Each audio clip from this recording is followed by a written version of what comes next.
negosyong ito, siguradong pag-uusapan at pagkakainteresan.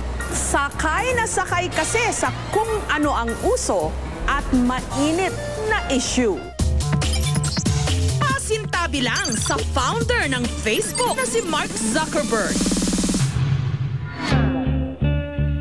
Dito kasi sa Legazpi City sa Albay, may hahamon sa popularidad ng kanyang Facebook. Presenting Facebull, ang fishbulan ni Mang Raul. Mga friends, bili na kayo ng Facebull. Itatag ko kayo I like. Bukod sa nahahawig sa logo at kulay ng Facebook, meron ding sariling like button ang Facebull cart ni Mang Raul. Matapos niyang i-login ang kanyang Facebull cart sa regular nitong pwesto sa plaza, nag-update agad si Mang Raul ng kanyang status. Friends, bili na kayo ng Facebull. Maliban sa fishball, pwede rin daw gawa ng fan page ang ilan pa sa mga ino-offer niya, katulad ng kikiam at chicken balls. Sa dami ng kompetisyon ngayon sa negosyo, pag wala kang propaganda, wala kang benta. Bili na kayo ng Facebull. Dahil sa kakaibang gimmick na ito ni Mang Raul, katakot-takot na comments ang kanyang natatanggap mula sa kanyang mga Facebull friends, customers. Pag sinabi ng Facebook, parang number one social networking siya, kaya super I like. Like na like rin daw ng kanyang mga ka-Facebull na magpa-picture sa kanyang pwesto para ma-share sa kanilang friends sa Facebook. Profile pic? Dahil sa kanyang Facebull stand, dumami ang friends ni Mang Raul sa Facebook. Magkakaroon ka ng maraming kaibigan sa pagtinda mo dahil yun nga dinadayo ka. Marami pong mga customer ko ang nag-friend request sa Facebook. Sa ngayon, meron ng 3 Facebull cart si Mang Raul sa buong Legazpi. Kapag nagpatuloy pa raw ang pagdami ng kanyang friends at customers, mag-a-add pa raw siya ng maraming Facebull carts. Na Facebull Live! Pagdating sa pakiki-ride on sa kung anong uso, numero 1 dyan ang mga negosyanteng Pilipino. Tila ba ang motto nila, strike while the iron is hot? Google ka ba? Kasi lahat ng hinahanap ko sa'yo ko natagpuan. Katulad ng mga patok na pick-up lines na ibinabato at sinasalulang dati. Sana posporo ka at posporo din ako para match tayo. Sana naka-off na lang ang ilaw para tayong dalawa na lang mag-on. Minsan, gusto kitang galitin. Bakit? Para patulan mo ako. Ngayon, pang forma na. Alam mo ba, tumataba ka, humidilog. Unti-unting nagiging mundo ko. Pick-up line shirts. Ang mga pick-up line t-shirts na ito, pakulo ng mag-asawang Philip at Weng.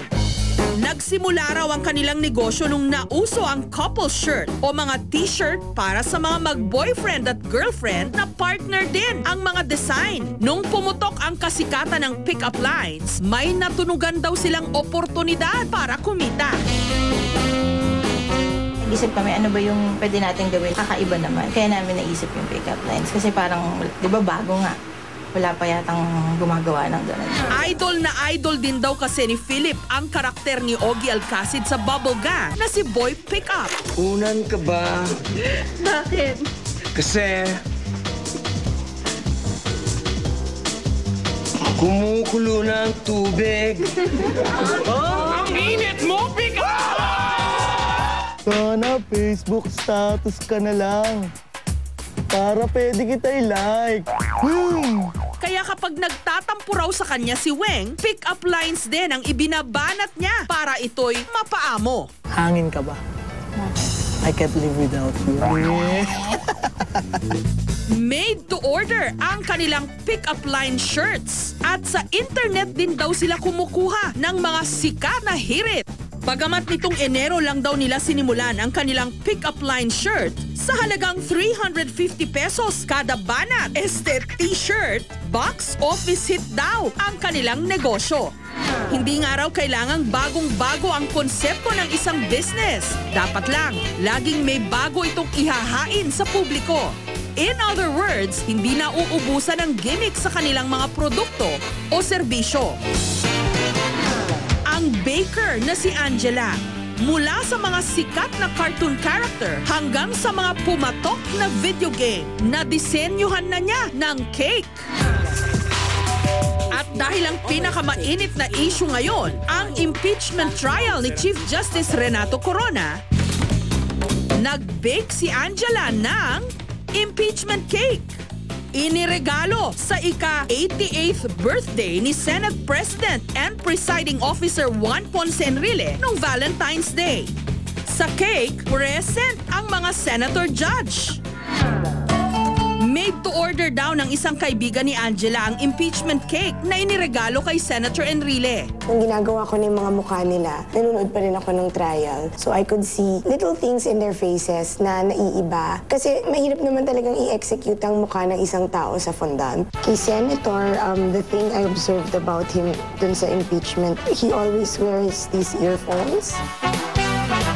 Ang mga figurin daw ng bawat senador gawa sa marshmallow fondant. Ang mismong cake naman, chocolate ang flavor. 3 araw ang inabot bago nabuo ang impeachment cake sa halagang 7,500 pesos. Okay naman, nakakatuwa. Kamukha po ba, sir? Parang gwapo rin. Ang tanong namin sa lahat ng mga negosyong ito, kapuso mo Jessica Soho o KMJS ba kayo? Bakit? Kasi hindi kayo nawawala sa uso. Live!